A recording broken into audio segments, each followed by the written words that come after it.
Hi friends, welcome to Wings of Man. இன்றைக்கி நம்ம சேனலில் 2025ஆம் ஆண்டுடைய முதல் சந்திர கிரகணம் வரக்கூடிய நாள் நேரம் எப்போ அப்படிங்கிறத ஷேர் பண்ணியிருக்கேன். இது கூடவே கர்ப்பிணி பெண்கள் செய்யவே கூடாத சில விஷயங்கள் இருக்குது.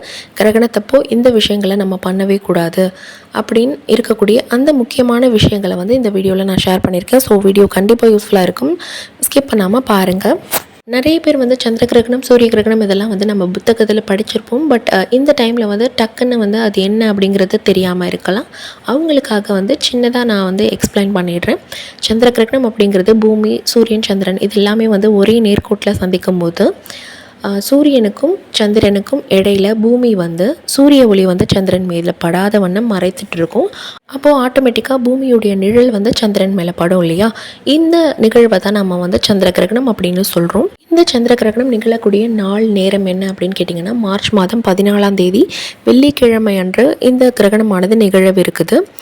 இந்த கிரகணம் நிகழக்கூடிய சரியான நேரம் பார்த்திங்கன்னா காலை 9:27க்கு தொடங்கி மாலை 3:03க்கு இந்த கிரகணம் முடிவடையும். உச்சக்கட்ட நிலையில் இந்த கிரகணம் எப்போ இருக்கும், பீக் ஸ்டேஜில் எப்போ இருக்கும் அப்படின்னு கேட்டிங்கன்னா, பகல் 12:28க்கு இந்த கிரகணமானது உச்சக்கட்ட நிலையிலே இருக்கும். இந்த வருஷத்துடைய முதல் கிரகணம் இந்த சந்திர கிரகணம் தான். இது முழு சந்திர கிரகணம். இந்த கிரகணம் பார்த்திங்கன்னா ரத்த சிவப்பு சந்திர கிரகணம் அப்படின்னும் சொல்லுவோம். ஏன் அப்படின்னா இந்த கிரகணத்தப்போ சந்திரன் ஒரு ஸ்டேஜில் ரத்த சிவப்பு கலரில் மாறும். இதனால் இதை ரெட் மூன், ரத்த சிவப்பு சந்திர கிரகணம், ரத்த நிலவு அப்படின்னு எல்லாம் நம்ம சொல்கிறோம்.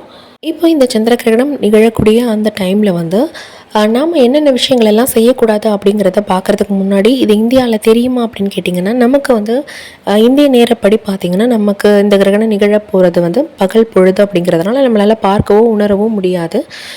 மற்றபடி நம்ம கிரகணத்தப்போ என்னென்ன விஷயங்களெல்லாம் ஃபாலோ பண்ணணும் அப்படிங்கிறத நம்ம முன்னோர்கள் சொல்லி கொடுத்துருக்க மாதிரி எல்லா விஷயங்களையும் நம்ம இந்த கிரகணத்தப்பையும் ஃபாலோ பண்ணணும். இந்த கிரகணத்தப்போ என்ன விஷயங்கள் பண்ணலாம் அப்படின்னு கேட்டிங்கன்னா, நீங்கள் தாராளமாக சாப்பிடலாம், தாராளமாக தண்ணி குடிக்கலாம். நிறைய பேருக்கு இந்த சந்தேகம் இருக்கும், இதனாலே சாப்பிடாமலே இருப்பாங்க. இந்த கிரகணம் பார்த்திங்கன்னா கிட்டத்தட்ட 6 மணி நேரத்துக்கு தொடர்ந்து நீடிக்கும். 6 மணி நேரத்துக்கு யாரும் சாப்பிடாமலோ தண்ணி குடிக்காமலோ இருக்க முடியாது. முக்கியமாக ப்ரெக்னென்சியில் இருக்கும்போது அடிக்கடி பசிக்கும், தாகத்தோடு நம்ம இருக்கக்கூடாது. ஸோ நீங்கள் தாராளமாக தண்ணீர் குடிக்கலாம், தாராளமாக சாப்பிடலாம். சாப்பிடக்கூடிய உணவானது பார்த்திங்கன்னா ஈஸியாக டைஜஸ்ட் ஆகக்கூடிய உணவாக நீங்கள் செலக்ட் பண்ணி சாப்பிடுங்க.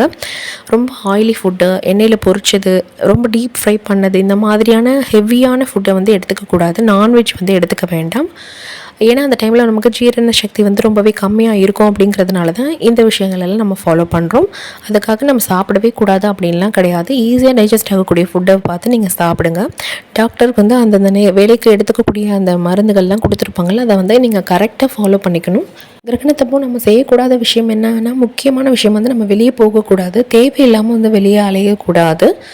முக்கியமான விஷயம், நீங்கள் கண்டிப்பாக அதை அட்டன் பண்ணியே ஆகணும். ஸ்கேன் கொடுத்துருக்காங்க அல்லது டெலிவரி டைம் நமக்கு அப்போ தான் டியூ டேட் கொடுத்துருக்காங்க, பெயின் வந்துருச்சு, இந்த மாதிரியான விஷயத்துக்கு நம்ம கண்ட்ரோல் பண்ண முடியாது. இந்த மாதிரியான முக்கியமான விஷயங்களை நம்ம அவாய்ட் பண்ண முடியாது இல்லையா? ஸோ அந்த டைமுக்கு மட்டும் நீங்கள் வெளியே போய்க்கலாம். பகல் பொழுதாக இருந்தாலும் நமக்கு அந்த டைமில் பார்த்திங்கன்னா சூரிய கதிர்கள் ரொம்பவே வீரியமிக்கதாக இருக்கும். இதனால தான் நம்ம தேவையில்லாமல் வெளியே சுற்றக்கூடாது அப்படின்னு சொல்கிறோம். கிரகணம் முடிஞ்சதுக்கப்புறம் குளிக்கணுமா, வீட்டை சுத்தம் பண்ணணுமா அப்படின்னுலாம் நிறைய பேர் சந்தேகம் கேட்குறீங்க. கிரகணம் முடிஞ்சதுக்கப்புறம் குளிக்கணும் அப்படின்னு எந்த ஒரு அவசியமும் கிடையாது. குறிப்பாக நீங்கள் வீட்டுக்குள்ளே இருந்தீங்க அப்படின்னா அதெல்லாம் அவசியமே இல்லை. வெளியே போயிட்டு வரீங்க, ரொம்ப நேரம் எக்ஸ்போஸ் ஆகிட்டீங்க வெளியே அப்படின்னா மட்டும் வீட்டுக்கு வந்ததுக்கப்புறம் நீங்கள் குளிச்சுருங்க. குளிக்கும் போது உப்பு மஞ்சள் கொஞ்சமாக தண்ணியில் சேர்த்துட்டு குளிக்கலாம். அல்லது துளசி இலையோ வேப்பங்குழுந்தோ போட்டு கூட நீங்கள் தண்ணியில் குளிக்கிற தண்ணியில் போட்டு ஊற வச்சுட்டு அதுக்கப்புறம் குளிக்கலாம். இதெல்லாம் நார்மலாக நீங்கள் ப்ரெக்னென்சி டேஸில் வீக்லி ஒன்ஸ் ஃபாலோ பண்ணுறது நமக்கு அது நல்ல ஒரு கிருமி நாசினியாக செயல்படும். மற்றபடி நீங்கள் மொபைல் யூஸ் பண்ண வேண்டாம், லேப்டாப் அதிகமாக யூஸ் பண்ண வேண்டாம். இதெல்லாம் ப்ரெக்னென்சியில் நீங்கள் அவாய்ட் பண்ணிக்கக்கூடிய முக்கியமான விஷயங்கள். தேவையில்லாமல் ஃபோனோ லேப்டாப்போ அதிகமாக யூஸ் பண்ண வேண்டாம். முக்கியமான தேவைகளுக்கு மட்டும் நீங்கள் யூஸ் பண்ணிக்கோங்க. முக்கியமாக செல்லு இதெல்லாம் சார்ஜ் போட்டுட்டு யூஸ் பண்ணவே கூடாது. லேப்டாப்பை மடியில் வச்சுட்டு ஸ்ட்ரிக்டாக நீங்கள் யூஸ் பண்ணவே கூடாது. கொஞ்சம் யோசிச்சு பாருங்கள், அந்த லேப்டாப் நீங்கள் மடியில் வச்சு யூஸ் பண்ணும்போது எவ்வளோ ஹீட்டாக இருக்குது, அதுலேருந்து அவ்வளோ ஹீட்டு எமிட் ஆகும். அது எவ்வளோ பிரிஸ்கான ஒரு ஆளாக இருந்தாலும் அவ்வளோ டயர்டாக்கி விட்டுரும் அந்த ஹீட்டு. கண்டிப்பாக நீங்கள் வயிற்றுக்கு பக்கத்தில் வச்சு மடியில் வச்சு யூஸ் பண்ணும்போது அது குழந்தையும் பாதிக்கும். ஸோ இதை வந்து நீங்கள் புரிஞ்சுட்டு நடந்துக்கணும். அதுக்கான குஷனோ இல்லை டேபிளோ கிடச்சிருக்கும் இல்லையா, அதை வச்சு நீங்கள் வந்து யூஸ் பண்ணிக்கோங்க. மடியில் வச்சு நீங்கள் யூஸ் பண்ணாதீங்க. லேப்டாப்பு, மொபைல் இதெல்லாம் வந்து சார்ஜ் போட்டுட்டு யூஸ் பண்ணக்கூடாது. மற்றபடி நீங்கள் டிவி இதெல்லாம் சுவிட்ச் ஆன் பண்ணுறீங்க அப்படின்னா கை ஈரம் இல்லாமல் பார்த்துக்கணும். இதெல்லாம் நீங்கள் நார்மல் டேஸ்லேயும் ஃபாலோ பண்ணக்கூடிய முக்கியமான விஷயங்கள். ஏன்னா ப்ரெக்னென்சியில் இருக்கும்போது நம்ம வயிற்றுக்குள்ளே இன்னொரு சிசு வளர்ந்துட்டுருக்கு, இன்னொரு உயிர் வளர்ந்துட்டுருக்கு. அப்படிங்கும்போது நீங்கள் ரொம்பவே கேர்ஃபுல்லாக இருக்கணும். நாம் மட்டும் இல்லை இல்லையா, இன்னொரு ஆள் நம்ம கூடவே இருக்காங்க. அப்படின்ற பட்சத்தில் நீங்கள் அவங்களுக்காகவும் வந்து கேர் எடுத்துக்கணும். ஒவ்வொரு விஷயங்களையும் நீங்கள் பார்த்து தான் பண்ணணும். ஈவன் நீங்கள் பாத்ரூம்க்கு யூஸ் பண்ண போகிறீங்க அப்படின்னாலும் ஃபஸ்ட்டு வந்து ஒரு ஸ்டெப் வச்சு பாருங்கள், கால் வழுக்குதா இல்லையா அப்படிங்கிறதெல்லாம் நீங்கள் கேர்ஃபுல்லாக வந்து ஒரு விஷயமும் பார்த்துட்டு அதுக்கப்புறம் யூஸ் பண்ணுங்கள். நிறைய பேர் வந்து தூங்கலாமா அப்படின்னு கேட்குறீங்க. தாராளமாக நீங்கள் தூங்கலாம். இந்த நேரத்தில் நிறைய நெகட்டிவ் வைப்ரேஷன்ஸ் அதிகமாக இருக்கும். தேவையில்லாத எண்ணங்கள், குழப்பங்கள் வரும். இந்த டைமில் நமக்கு ஏதாவது ஆகுமா, குழந்தைக்கு ஏதாவது ஆகிடுமோ, கிரகண நேரமாக இருக்கே அப்படின்ற எண்ணங்கள்லாம் இருக்கும். இதெல்லாம் நீங்கள் அவாய்ட் பண்ணுறதுக்காக தூங்குறது பெஸ்ட்டு. தூக்கம் வரல அப்படின்னா புத்தகம் படிக்கலாம், ஏதாவது வந்து உங்களுக்கு பிடிச்ச தெய்வத்தை வந்து நீங்கள் வழிபடலாம். இதெல்லாம் பண்ணீங்க அப்படின்னா மனசு வந்து அமைதியாக இருக்கும். தேவையில்லாத எண்ணங்கள், குழப்பங்கள் இதெல்லாம் வந்து இருக்காது. ஸோ இதை வந்து நீங்கள் ப்ராக்டிஸ் பண்ணி பாருங்கள். அந்த டைமில் தூக்கம் வந்துச்சு அப்படின்னா ரொம்பவே பெஸ்ட்டு. தாராளமாக நீங்கள் தூங்கலாம். கிரகணம் முடிஞ்சதுக்கப்புறம் வீட்டை சுத்தம் பண்ணணும் அப்படின்னு சொல்லிட்டு எந்த ஒரு அவசியமும் கிடையாது. ப்ரெக்னென்சி டைமில் எந்த வேலையும் போட்டு இழுத்து செய்யாதீங்க. வீட்டை சுத்தம் பண்ணுற அளவுக்கெல்லாம் நமக்கு வந்து அந்த கிரகணம் எந்த ஒரு பாதிப்பையும் தரப்போகிறதில்லை. ஏன்னா நமக்கு இந்த கிரகணம் நிகழப்போகிற நேரம் பார்த்திங்கன்னா பகல் நேரம் தான். பட் பேசிக்காக நம்ம என்னென்ன விஷயங்கள்லாம் அவாய்ட் பண்ணணும் அப்படிங்கிறத நான் சொல்லியிருப்பேன் இல்லையா, அதெல்லாம் வந்து நீங்கள் ஃபாலோ பண்ணிக்கோங்க. வீடு சுத்தம் பண்ணுறது, கிரகணம் முடிஞ்சதுக்கப்புறம் வீட்டுக்குள்ளே இருந்துட்டு நான் குளிக்க போகிறேன் அப்படிங்கிறதெல்லாம் வந்து தேவையில்லாத விஷயம். உங்களோட ரொட்டீனில் நீங்கள் எப்போ குளிப்பீங்களோ அந்த மாதிரி நீங்கள் வந்து பார்த்துக்கோங்க. மற்றபடி நீங்கள் வெளியே போயிட்டீங்க, அதிகமாக எக்ஸ்போஸ் ஆகிட்டீங்கிற பட்சத்தில் மட்டும் நீங்கள் குளித்தா பெஸ்ட்டு. வீட்டுக்குள்ளே இருந்தீங்க அப்படின்னா அந்த டைமில் குளிக்கணும் அப்படின்லாம் அவசியம் கிடையாது. ஒரு சிஸ்டர் கூட கேட்டிருந்தாங்க, அவங்க டவுட் எப்படி அப்படின்னா, எனக்கு வந்து கன்ஃபார்ம் ஆகலை, பட் நான் ப்ரெக்னென்சி எதிர்பார்த்துட்ருக்கேன், எனக்கு வந்து பீரியட்ஸ் வந்து மிஸ் ஆகியிருக்கு, இன்னும் கன்ஃபார்ம் ஆகலை, நான் வந்து இதை ஃபாலோ பண்ணணுமா, நானும் வந்து கேர்ஃபுல்லாக இருக்கணுமா அப்படின்னு கேட்டிருக்கீங்க. நீங்கள் ப்ரெக்னென்சி கன்ஃபர்மேஷனுக்காக வெயிட் பண்ணிகிட்டு இருக்கீங்க இல்லையா, பீரியட் மிஸ் ஆகி, அப்படி இருக்கும்போதும் வந்து இதை நீங்கள் ஃபாலோ பண்ணலாம்.